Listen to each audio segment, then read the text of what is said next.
Now when it comes to improving in League of Legends, there are honestly two main things you need to consider. The first is decision making, and the second one is mechanics.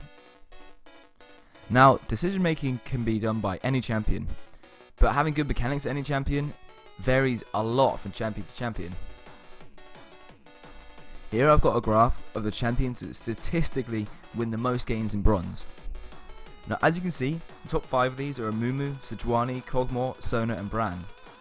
All of these champions have what they have in common is that they're relatively easy to play. Amumu very easy to play, Sejuani easy to play, tanky, Kog'Maw just stand there and auto attack, Sona just sit back and heal your team, and Brand, people don't really know how to fight against Brand in bronze, and he has a very strong ultimate.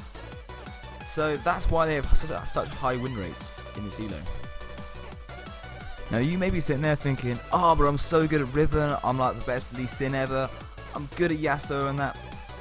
See, the problem with these champions is that to do well with them, you need to do very well with them basically. You need to dominate your laning phase every single game, you need to be an absolute beast in team fights with these champions, and the unfortunate truth of the matter is that if you were that good with really high skill cap champions, then you wouldn't really be in bronze.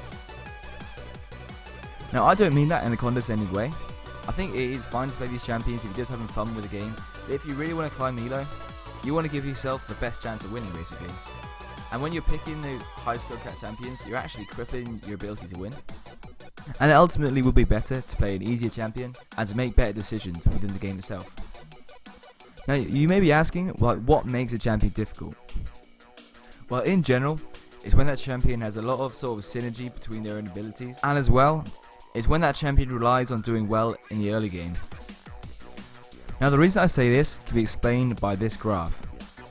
As you can see, games in bronze take almost 35 minutes on average, with a deviation of 8 minutes, meaning a lot of games go to like 40-50 minutes, and that's where late game champions dominate. So what makes a good late game champion?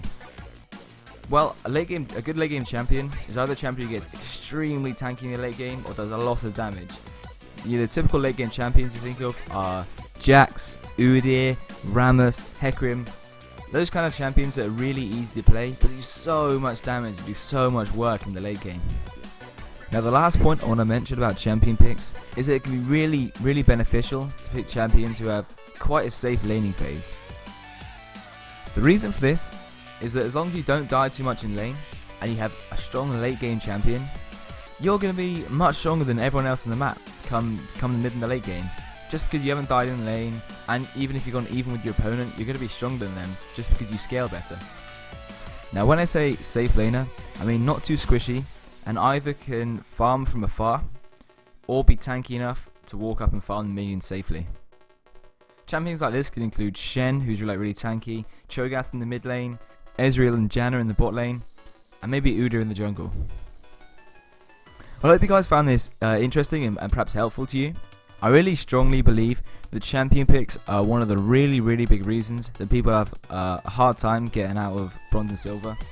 If you're there playing your Riven every day, if you enjoy it, I mean it's a game, go and have fun with it, but then if you really want to get to the next division, I'll say drop any hard champions, pick up easier champions and work on your decision making. As you start going up the elo, you can start playing harder champions again once you are more comfortable with your decision making. But for now, I think that's everything said this video. I'd really appreciate it if you just like it and ask me anything in the comments. I'll be happy to answer it because obviously I'm small, I get to read all my comments in the moment. And thank you for watching. I'll see you next video.